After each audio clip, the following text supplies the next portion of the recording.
दोस्तों रिलायंस पावर की बात करें तो यहाँ पे काफ़ी बड़ी ब्रेकिंग न्यूज़ निकल के आ रही है जिसको इस वीडियो के माध्यम से हम डिस्कस करने जा रहे हैं। रिलायंस पावर ने इसकी जानकारी एक्सचेंज को दी गई है। उनकी जो अपील थी वो एनएससी और बीएससी दोनों ने रिजेक्ट की है। क्या है पूरा मामला उसको समझने की कोशिश करेंगे। इसके अलावा पावर सेक्टर से एक बड़ी अपडेट और निकल के आ रही है, उसको भी जानने की कोशिश करेंगे। इसके अलावा जयप्रकाश पावर वेंचर्स लिमिटेड की बात करें तो यहाँ पर भी काफ़ी बड़ी अपडेट निकल के आ रही है जेपी पावर से। और कंपनी की बोर्ड मीटिंग हुई थी, यहाँ पे कुछ बड़े फैसले लिए गए, कुछ अपॉइंटमेंट हुई है जिसको जानने की कोशिश करेंगे इस वीडियो के माध्यम से। साथ में ट्राइडेंट लिमिटेड को डिस्कस करने जा रहे हैं, जहाँ पे देख सकते हो कंपनी डाइवर्सिफाई पोर्टफोलियो के साथ तेज़ी से आगे बढ़ रही है और काफ़ी बेहतर इसका बिजनेस है, लेकिन शेयर की प्राइस बहुत कम हो गई है। क्या आने वाले समय बेहतर होगा, जानने की कोशिश करेंगे इस वीडियो के माध्यम से। साथ में केबीसी ग्लोबल लिमिटेड को डिस्कस करेंगे।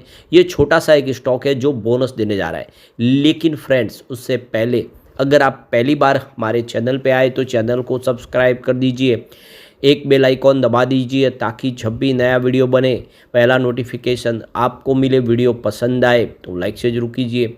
चलो फ्रेंड्स वीडियो स्टार्ट करते हैं। मैं हूँ आपका दोस्त एस.बी. दवे और हमारे अपने चैनल ऑनलाइन कमाई में आपका बहुत बहुत स्वागत है। तो सबसे पहले रिलायंस पावर की बात करें तो स्टॉक ने आज काफ़ी बेहतर प्रदर्शन किया है। 37.87 पर क्लोजिंग देखने को मिली, जहाँ पे 3.90% की तेज़ी थी, यानी लगभग 4% की तेज़ी।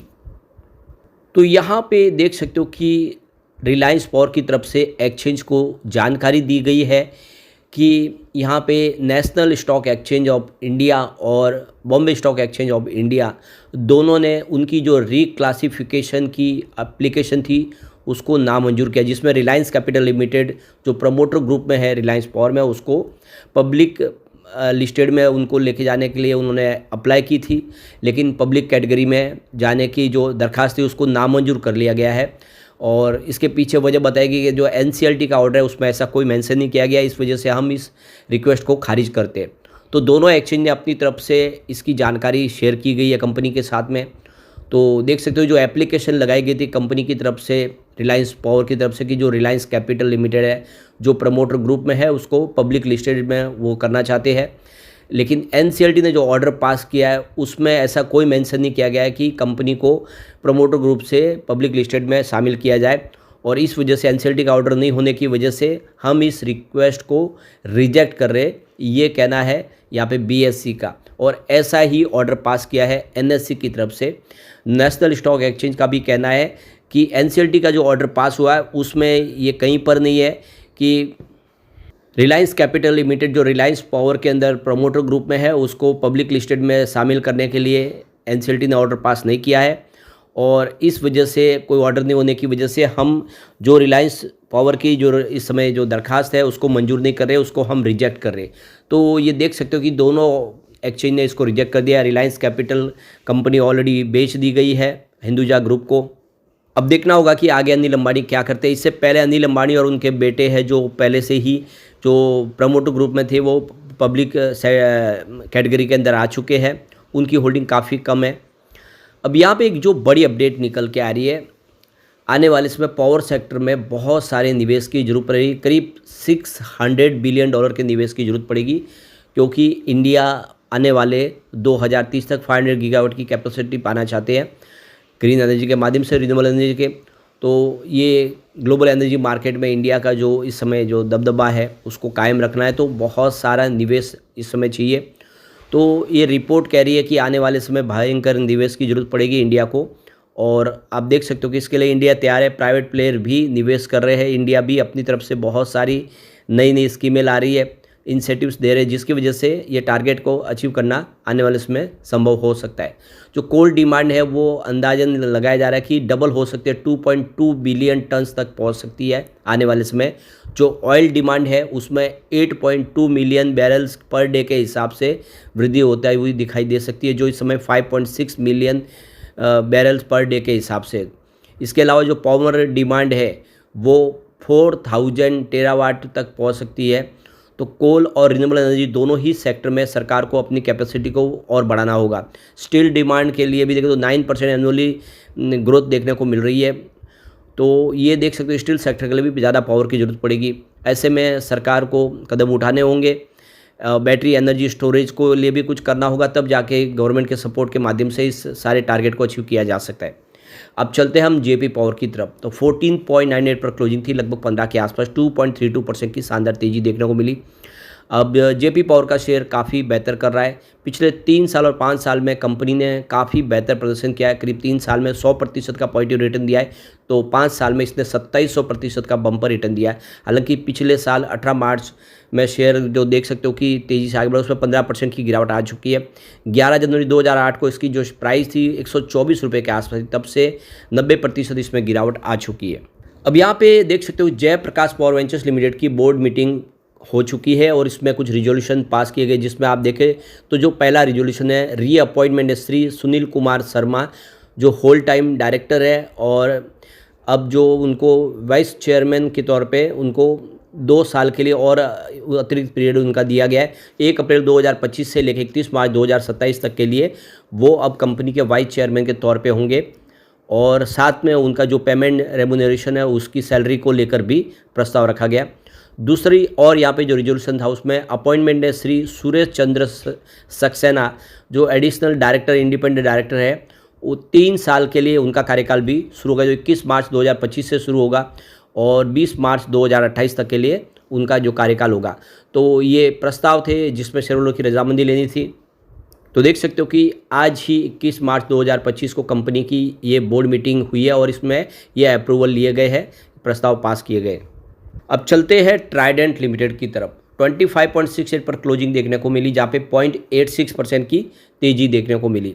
अब इसकी परफॉर्मेंस देखें तो 3 मंथ का जो हाई है वो इसका 34.87 का है। 1 ईयर का हाई इसका 42.05 का है और 3 ईयर का हाई इसका 57.40 का है। 5 ईयर का हाई की बात करें तो 70.35 का है। स्टॉक काफ़ी करेक्ट हो चुका है। 3 मंथ का लो इसका 23.90 का है और 1 ईयर का लो अगर देखें तो वो भी 23.90 है, और 3 ईयर का लो भी जो अभी रिसेंटली इसने 23.90 का जो लो बना है वो वहाँ से स्टॉक अब थोड़ा सा बेहतर करता हुआ दिखाई दे रहा है। लेकिन 5 ईयर का लो मात्र 3.05 और वहाँ से 70 तक स्टॉक गया था। अब यहाँ पे देख सकते हो कि ट्राइडेंट लिमिटेड, जिसका diversify portfolio company textile sector में काम करती है, जिसका यान, टॉवेल, बेडशीट का बिजनेस भी और पेपर और केमिकल डिवीज़न भी है, और काफ़ी तेज़ी से अपने कारोबार को कंपनी आगे बढ़ा रही है। टेक्सटाइल डिवीज़न में कंपनी यान बनाती है, टेरी टॉवेल्स बनाती है, बेडशीट्स बनाती है और डाइड यान बनाती है। इसके अलावा पेपर सेगमेंट में कंपनी बहुत सारे काम करती है। तो कंपनी हर तरह के प्रिंटिंग पेपर्स वगैरह बनाती है। जो आप देखें केमिकल डिवीज़न में कंपनी सल्फ्यूरिक एसिड बनाती है। तो कंपनी यान प्रोडक्शन देखें तो 100% कॉटन यान बनाती है, और इसके अलावा होम टेक्सटाइल में company bath linen, bed linen के प्रोडक्ट बनाती है जो काफ़ी शानदार है इनके। तो अलग अलग तरह से कंपनी का बहुत सारा बिजनेस है, और यहाँ पे देख सकते हो कि करीब 100 कंट्रीज़ में 6 कॉन्टिनेंट्स में कंपनी का कामकाज है, जिसमें जो सबसे बड़े बड़े जो ग्लोबल ब्रांड्स हैं, जो काफ़ी ज़बरदस्त ग्लोबल ब्रांड के साथ में इनका टाइप है, और वहाँ पे इनके प्रोडक्ट अवेलेबल है। जहाँ पे आप देखें तो वालमार्ट हो, आइकिया हो, कैल्विन क्लेइन हो, जैसे बहुत सारे बड़े बड़े जो ब्रांड हैं उनके साथ में इनके प्रोडक्ट बिकते हैं, उनके प्लेटफॉर्म।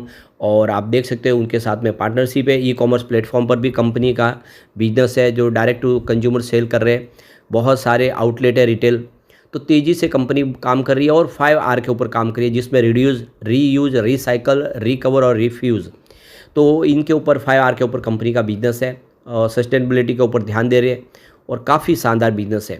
यहाँ पे फंडामेंटल भी इसके अच्छे हैं। मार्केट कैप 12,980 करोड़ के आसपास है। इसका पी रेशियो 43.91 का है, पीबी रेशियो 3.03 का है, इंडस्ट्री स्पीड इसका 29.36 का है, डेट टू इक्विटी रेशियो इसका 0.38 है, आरओई 7.52% है, और ईपीएस इसका 0.58 का है, और 1.41% का डिविडेंड भी देती है। यानी कंपनी आपको अपने प्रॉफिट में हिस्सेदार बनाती है, और इसकी बुक वैल्यू 8.41 की है। फेस वैल्यू अगर आप देखें तो इसकी 1 रुपीज़ की है। तो फंडामेंटल काफ़ी अच्छे है और आने वाले समय कंपनी बेहतर कर सकती है। फिलहाल टेक्सटाइल सेक्टर दबाव में है ग्लोबल रीजन की वजह से, लेकिन आने वाले समय इन्होंने अपना डाइवर्सिफाई बिजनेस शुरू किया और साथ में इंडिया में रिटेल शोरूम की संख्या बढ़ा रहे, तो कंपनी का बिजनेस आने वाले समय इंडिया के हिसाब से बढ़ता हुआ दिखाई देगा। फिलहाल 53% एक्सपोर्ट से इनका कारोबार आता है। अब वो इंडिया के बाजार में फोकस करें तो आने वाले समय बेहतर उम्मीद की जा सकती है। चलते हैं केबीसी ग्लोबल की तरफ। 1.05 पर क्लोजिंग थी। आज 0.94% की यहाँ पे गिरावट देखने को मिली। छोटा सा स्टॉक यहाँ पे बोनस देने जा रहा है। तो ये एक रियल इस्टेट, प्रॉपर्टी और सिविल कंस्ट्रक्शन करने वाली कंपनी है और बहुत सारे अलग अलग प्रोजेक्ट करती है। कंपनी के काफ़ी सारे प्रोजेक्ट है, लेकिन छोटा स्टॉक है। कंपनी ने यहाँ पे एक शेयर के ऊपर एक शेयर बोनस देने का ऐलान कर दिया है। इसकी एक्स बोनस डेट आ चुकी है 28/3/2025 है, यानी अभी आपके पास मौका, खरीदारी करेंगे तो आपको बोनस मिल जाएगा इस छोटे से पेनी स्टॉक के अंदर। इसकी परफॉर्मेंस देखें, रेवेन्यू सितंबर 2023 में 9.84 करोड़ के आसपास था, जो सितंबर 2024 में कम होकर 7.94 करोड़ के आसपास आया और दिसंबर से लगातार आप देखें 4 क्वार्टर से इसका रेवेन्यू कम हुआ है। बात करें प्रॉफिट लॉस की तो कंपनी लगातार लॉस में, सितंबर 2023 में 1.98 करोड़ का लॉस था और इस सितंबर में 0.43 करोड़ का लॉस है। लॉस कम हुआ है, कंपनी का लॉस काफ़ी ज़्यादा, दिसंबर में 29 करोड़ का लॉस था। तो कंपनी धीरे धीरे लॉस से बाहर निकल रही है, हो सकता है कि प्रॉफिट में आए। नेटवर्थ इसका बढ़ रहा है, 2021 में 123 करोड़ के आसपास नेटवर्थ था, जो 2024 में 910 करोड़ तक पहुंचा है। ओवरऑल ये छोटा स्टॉक आने वाले समय धमाका कर सकता है, लेकिन फ्रेंड्स कोई भी इन्वेस्टमेंट करने से पहले अपने फाइनेंशियल एडवाइजर से एडवाइस ले ले या अपना खुद का रिसर्च करें, क्योंकि मैंने वीडियो आपके एजुकेशनल पर्पज़ के लिए ही बनाया। वीडियो पसंद आए तो लाइक शेयर जरूर कीजिए और चैनल को सब्सक्राइब कर दीजिए। Thank you friends.